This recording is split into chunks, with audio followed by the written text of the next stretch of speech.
তো আজকে চলে এসেছিলাম আমি কেকের দোকানে কেক কিনতে, কারণ ছিল হচ্ছে বর্ষার জন্মদিন। তো তাই এখানে আমি আর অনিশা ওর জন্যই একটা কেক কিনতে এসেছিলাম। তো তারপর বাড়িতে গিয়ে এখানে দেখি নিজের জন্মদিন নিজেই বেলুন টেলুন ফোলাচ্ছে ঘর সাজানোর জন্য। যদিও বা ঘর সাজানোর জন্য বেলুনটা ফোলাচ্ছে না, বেলুনটা নিয়ে মজা করছিল আমার সাথে। আর এখানে একে দেখো, বেলুন ফোলাতে তো একটাও পারছে না, বেলুনের ভেতর এক গাদা থুতু উঁতু দিয়ে একাকার করেছে বেলুনটাকে।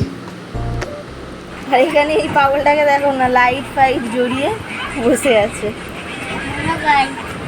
হ্যালো গাইস, এইদিকে থাকা। হ্যালো।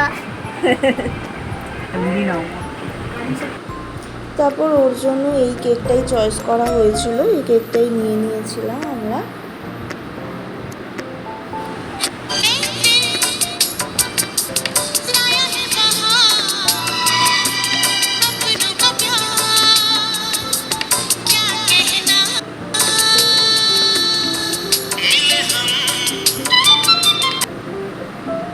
আর এখানে দেখো, মানে কেকের হুলিয়াই বদলে দিয়েছে।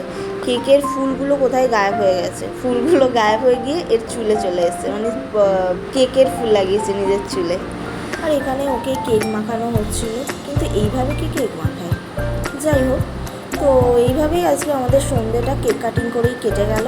আর আমাকে ওটাই দেখাচ্ছিল বর্ষা, যে ওর চুলে যেই ক্রিমটা লেগেছিলো সেই ক্রিমটা থেকেই ওর মুখে